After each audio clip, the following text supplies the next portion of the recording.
Vamos falar sobre as metodologias ativas dentro do curso de engenharia, num experimento que foi realizado nesse primeiro semestre do ano de 2024.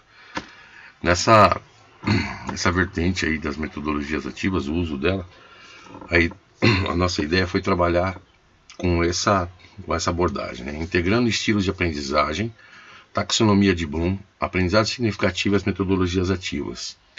Uma abordagem para a excelência educacional em engenharia.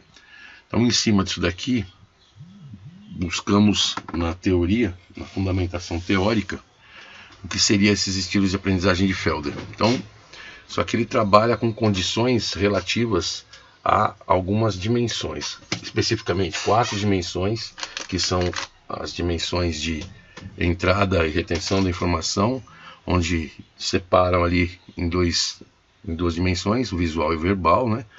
A percepção da informação, o sensorial e o intuitivo, o processamento da informação, que seria o ativo e o reflexivo, e a compreensão e organização da informação, sequencial e global. A gente vai encontrar diversos trabalhos relacionados a essa fundamentação, onde você consegue detectar previamente como seus alunos têm condições ali de poder ter um melhor resultado dentro de sala de aula, baseado aonde? Baseado nesses estilos de aprendizagem.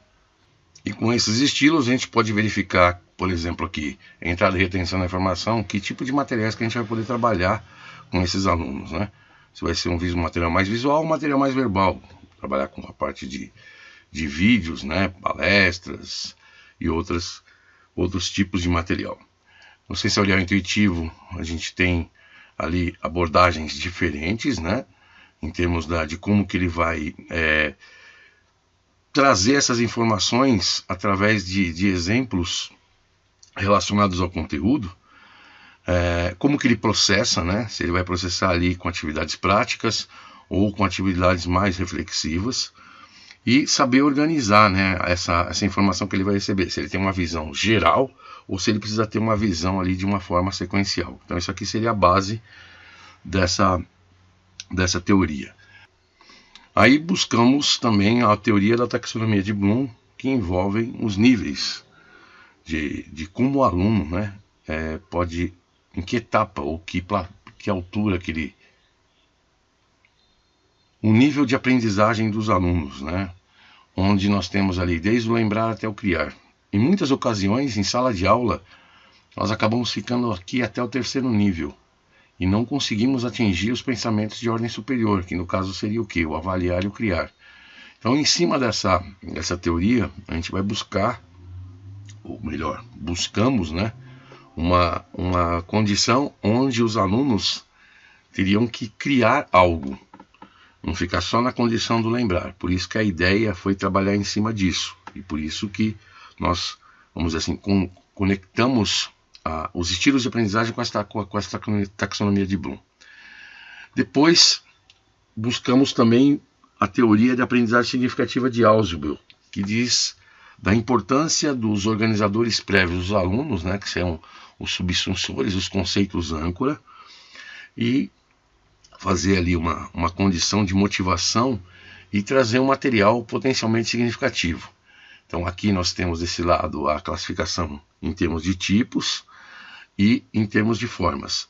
Na ideia desse trabalho, nos concentramos na parte das condições e também aqui onde nós buscamos a reconciliação integrativa e a diferenciação progressiva dentro do conteúdo, tá?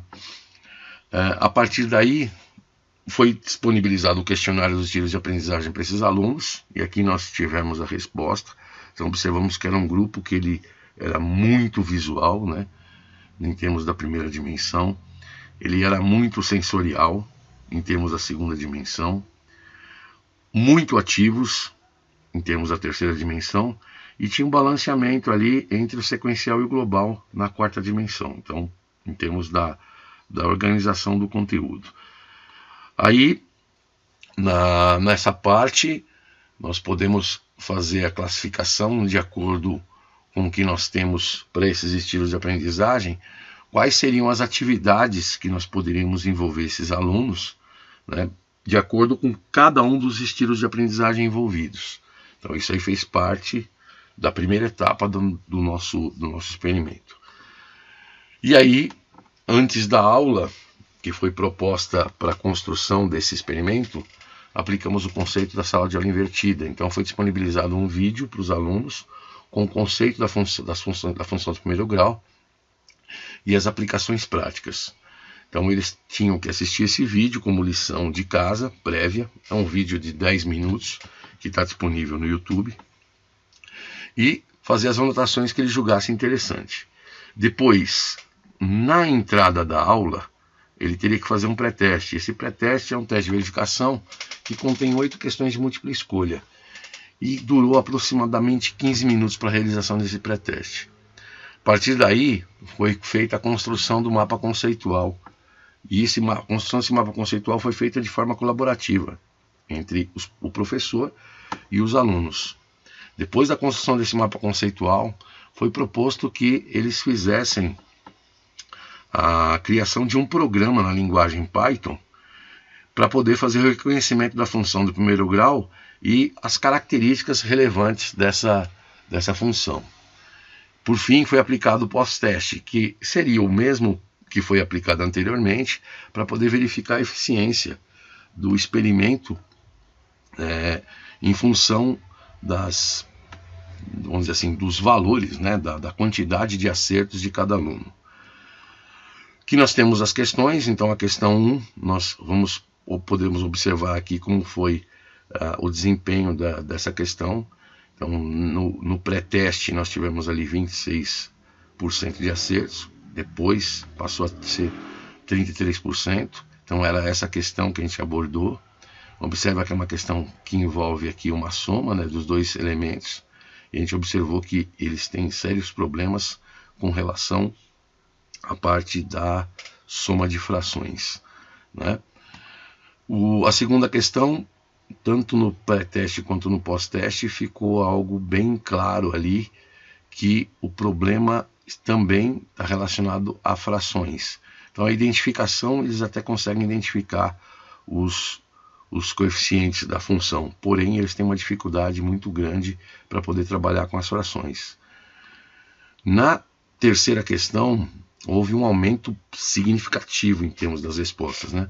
No pré-teste foi 44%, no pós-teste foi 87%, então a abordagem conceitual ficou marcada aqui, onde ele pôde destacar que a função ali, né, tem um coeficiente angular negativo.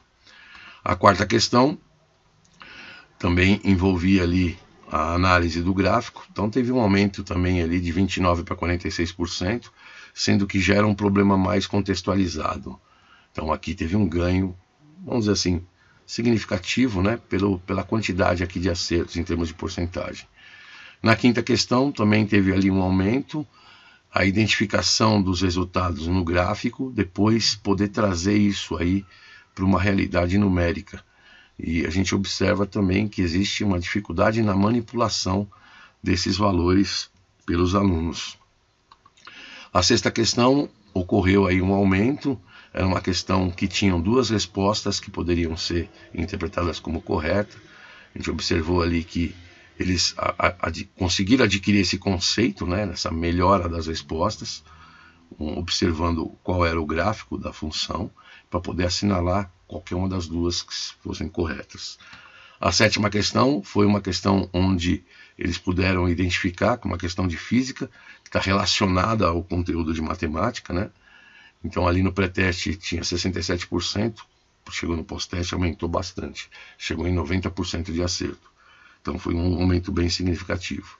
E a última questão, a oitava questão, ainda ficou evidente o problema que existe, uma questão também de física, onde fica difícil para eles poderem fazer essa relação, devido também a um problema aqui de trigonometria. Então eles têm sérios problemas com relação a isso daí, que precisavam e precisam ser trabalhados com uma outra forma dentro do curso deles.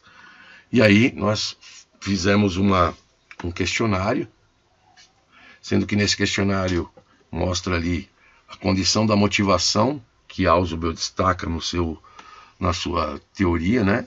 Observa aqui que uma boa parte deles, ou melhor, juntando concordo plenamente, chega em 88% de concordância. Sobre o material didático, onde ele fala sobre a significado lógico, né, e a conexão dos elementos, chega aqui juntando os dois em 96%. E aí vem a opinião deles com relação à construção dos mapas e a criação do programa em Python, trazendo ali a forma, contribuiu de forma significativa no aprendizado, né? Observa aqui, chega juntando essas duas, nós chegamos em 84%. E a aula presencial contribuiu para o aprendizado e esclarecimento das dúvidas referente ao conteúdo. Aqui 96%, mais 4%, 100% dos alunos acreditam na importância, né, dessa aula presencial para poder esclarecer as dúvidas e contribuir para o aprendizado deles. Então, em cima disso, foi feito esse programa em Python, né? E a conclusão que nós chegamos aí foi que esse trabalho que envolve a integração dos estilos de aprendizagem de Felder, os níveis da taxonomia de Bloom, a aprendizagem significativa de Ausubel, com a utilização da construção desses mapas conceituais, e a sala de aula invertida, que foi utilizada para eles poderem ter um conhecimento prévio, ofereceu uma abordagem abrangente e eficaz para o ensino e aprendizagem centrados no aluno.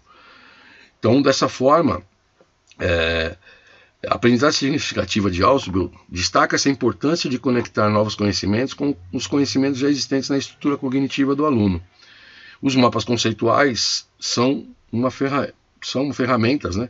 Ou é uma ferramenta eficaz para facilitar esse processo, permitindo que os alunos consigam visualizar e organizar as ideias, indo também na direção do que diz os estilos de aprendizagem de Felder. E consegue fazer isso de uma forma bem clara e significativa. A sala de aula invertida ofereceu uma abordagem inovadora para poder maximizar o tempo de aula nas interações significativas e aplicação do conhecimento. Então, quando você fornece um acesso prévio ao material de aprendizagem fora da sala de aula e consegue dedicar o tempo de sala de aula a atividades práticas e interativas, você vai conseguir criar um ambiente de aprendizagem mais dinâmico e envolvente, de forma com que esse conjunto, né, dessas abordagens pedagógicas podem oferecer uma estratégia muito abrangente e promover uma aprendizagem mais profunda, significativa e centrada no aluno. Ao integrar esses estilos de aprendizagem individuais dos alunos, os objetivos de aprendizagem claros, a conexão significativa dos conhecimentos e o engajamento ativo dos alunos, os professores podem criar experiências de aprendizagem mais eficazes e enriquecedoras. Foi isso daí a proposta desse primeiro semestre de 2024, dentro do curso de engenharia.